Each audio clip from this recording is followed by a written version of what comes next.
After my mother passed away, I discovered the HOA had fraudulently stolen 2,100 acres of our family farmland while she battled cancer.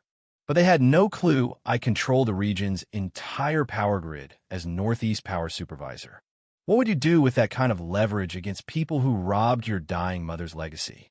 I never thought I'd return to Willow Creek Valley, not after 15 years away, yet there I stood on the creaky porch of my childhood home, gripping the keys to Mom's farmhouse and fighting tears.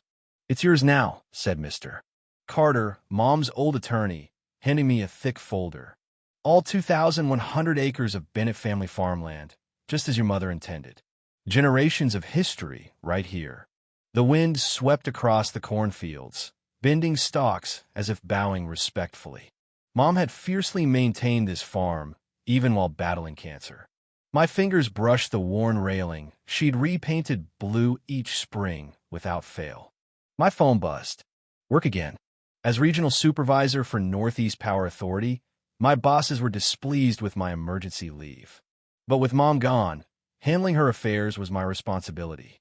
I'd just begun unpacking when a sharp knock rattled the screen door. A woman with perfectly styled blonde hair and an insincere smile stood outside, flanked by two men wearing shirts with the Clearview HOA logo. "You must be Alice Bennett's son," she said, extending a manicured hand. "I'm Laura Mitchell, president of the Clearview Homeowners Association. So sorry about your mother's passing." "Thanks," I replied, puzzled. "But what's the HOA doing here? Mom's farm isn't part of your neighborhood." Laura's smile tightened. "Actually, that's why we're here. There are some covenant violations we need to address." "Covenant violations?" "This farm has been here since 1920. Your neighborhood's what, 10 years old?" 15, she corrected. "And although your mother didn't formally contest it, county records filed 5 years ago annexed this property into our jurisdiction." My stomach sank. "That's impossible." Laura handed me official-looking paperwork. "Your mother signed this document." The boundaries expanded legally. I studied the signature. It resembled Mom's, but seemed off. This must be a mistake. Nevertheless, Laura gestured toward the barn. "Those farm vehicles violate storage regulations, and that fence isn't up to code. You've got 30 days before fines begin." Survey stakes with orange ribbons lined my cornfield, absent at Mom's funeral 3 days prior. Sleep eluded me that night. Mom's paperwork littered the kitchen table. Tax forms, medical bills, and deeds dating back generations. Something felt off about Laura's documents. I searched Mom's locked filing cabinet. The key on a necklace returned to me after her death. Hidden beneath old albums was a leather journal marked "Keep Fighting." Inside were accounts of battles with the HOA, harassment over visible farm equipment, rooster noise complaints, threats about corn height. Worse were entries about shifting property markers and HOA trespassers. Her final entry, from 3 months earlier during chemo: "They're exploiting my illness. God forgive me for failing this land." Through tears, I continued. Mom had gathered evidence, photos, real boundaries, recorded threats. Attached was a note. Attorney Rachel Ellis. "Call when ready."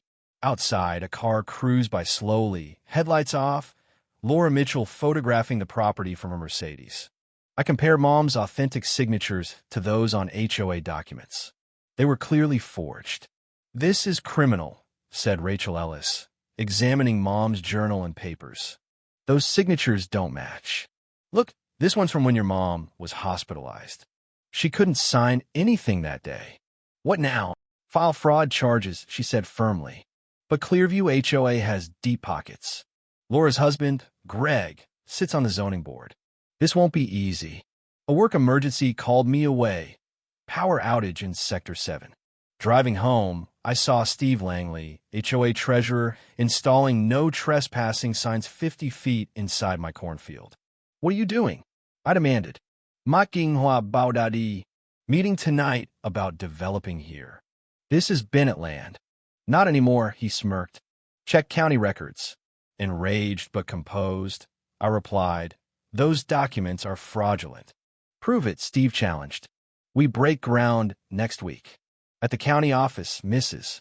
Gupta, a clerk and Mom's friend, said land boundaries changed 3 times last year, always adding more land to Clearview.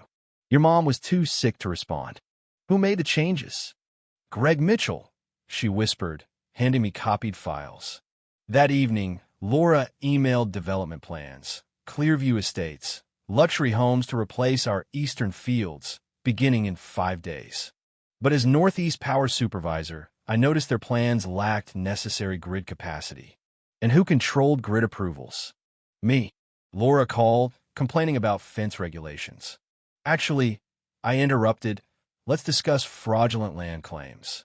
I've seen real records. You're bluffing, she said hesitantly. See you at tomorrow's HOA meeting. That night, I carefully marked our true boundaries alongside grid plans. The HOA had underestimated me. The next morning, I woke to bulldozers uprooting century-old maples at the field's edge. Sheriff Bennett halted their destruction, but not before extensive damage. My barn was plastered with cease and desist notices threatening fines. They're intimidating you, Rachel assured me. Document everything. I reviewed the county grid maps. Clearview connected to Substation 12, designed by me. A plan formed in my mind. If the HOA want to play dirty, I'd show them real leverage. At the packed HOA meeting, Laura confidently lied about Clearview Estates. I presented evidence of forged signatures, dates proving Mom couldn't have signed, and dangerous grid overloads.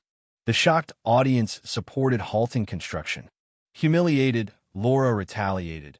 My power was mysteriously cut off. Then, accusations cost me my job temporarily.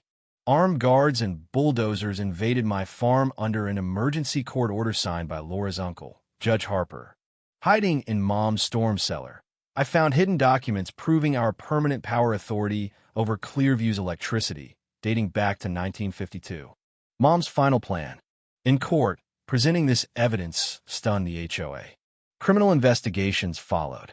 My position was restored, HOA leaders were arrested, and the fraudulent development halted. Neighbors reconciled, forming a new democratic association. Mom's farmland became legally protected, securing her legacy forever. I learned true power isn't control or wealth, but courageously standing for what's right, even when alone.